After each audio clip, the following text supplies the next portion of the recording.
I almost left after 20 minutes. By the 25th minute, I had checked my phone so many times that the battery had dropped from 80% to 43%. The waiter had already asked twice if I wanted to order something besides water. The couple at the next table had finished their appetizers and moved on to dessert. Outside the restaurant window, a light spring rain tapped softly against the glass, and by the 30th minute, I was convinced my blind date wasn't coming. If you believe in kindness and second chances, please like, comment, share, and subscribe to Kindness Corner. My name is Nolan, and at 34, I wasn't exactly excited about blind dates anymore. This one had been arranged by my co-worker, Priya, who insisted her cousin would be perfect for me. She is funny, Priya had said, and she actually listens when people talk. I remember laughing at that. It sounded less like a compliment and more like a rare personality trait these days. The truth was, I hadn't dated seriously in almost 3 years. Between working as a physical therapist, helping my father after his hip surgery, and trying to keep up with rent in a city that seemed determined to empty my bank account every month, dating had slowly slipped to the bottom of my priorities. Still, something about Priya's confidence convinced me to say yes. So, there I sat at a small Italian restaurant called Harbour and Vine, wearing the only blazer I owned that didn't look wrinkled. 31 minutes late, I stood up and reached for my wallet. Then someone rushed through the front door. She looked slightly out of breath, her hair damp from the rain. She wore a pale blue dress under a grey coat and carried an expression somewhere between embarrassment and exhaustion. Her eyes found mine immediately. "I am so sorry," she said. Then she paused, studying my face for a second, and smiled. "You have kind eyes." Of all the things I expected to hear that night, it wasn't that. Not, "Sorry I am late." Not, "You must be Nolan." Not even "Traffic was terrible." Just that. "You have kind eyes." I didn't know what to say, so I laughed awkwardly and sat back down. Her name was Tessa. As we ordered dinner, she explained why she was late. Her younger brother had called during her drive.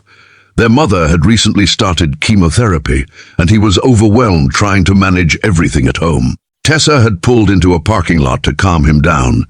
"I lost track of time," she admitted. "I almost turned around because I figured you'd leave." Honestly, I almost had, but there was something sincere about the way she said it. The conversation that followed wasn't magical. It wasn't perfect. There were awkward pauses. "I accidentally knocked over my water glass." She admitted she hated small talk. I admitted I still used the same coffee maker I'd owned since college. But somewhere between the pasta and dessert, the evening started feeling comfortable. Tessa worked as a graphic designer for a non-profit. She loved old bookstores, hated alarm clocks, and always carried a notebook because she was afraid she'd forget good ideas. I learned she was the kind of person who remembered people's birthdays without Facebook reminders. The kind of person who returned shopping carts even when nobody was watching. The kind of person who noticed things. At one point, our waiter accidentally brought her the wrong meal. Most people would have complained. Tessa simply smiled and said, "No worries, everyone has rough days. Fonte honde." The waiter looked relieved. It was such a small moment that most people would forget it immediately. I didn't, because kindness often shows itself in tiny ways. As the evening continued, we talked about family. When I mentioned helping my father recover after surgery, she listened carefully, not waiting for her turn to speak, actually listening. That felt surprisingly rare. Near closing time, we walked outside together. The rain had stopped. The streets reflected the city lights, and the air smelled clean in that way it only does after a storm. We stood beside her car for a moment, neither of us rushing to leave. Then Tessa told me why she'd noticed my eyes when she first walked in. "When I arrived," she said, "you looked disappointed." I laughed. "Fair. Thought you weren't a monk all along. But you weren't angry." She shrugged. "I've spent a lot of time around stressed people lately. Most people wear frustration on their faces. You looked hurt, maybe, but not mean." I didn't know how to respond, because the truth was I'd been disappointed. But hearing her say that made me realize something. Kindness isn't pretending everything is okay. It is choosing not to pass your frustration onto someone else. We started seeing each other after that, slowly. No dramatic movie moments. No perfect fairy tale. Just coffee dates, grocery store runs, helping her mother during treatments, and long conversations that stretched past midnight. Life remained messy. Bills still arrived. Cars still broke down. Work still got stressful. But somehow those ordinary problems felt lighter when someone faced them with you. Comment: kindness still exists if you believe even one good act can change someone's life.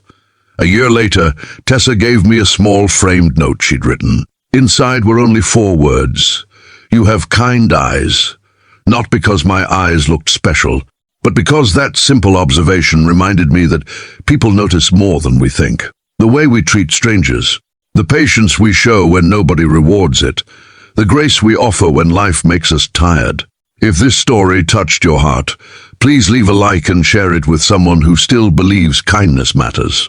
Because sometimes the most important thing we give another person isn't money, advice, or grand gestures.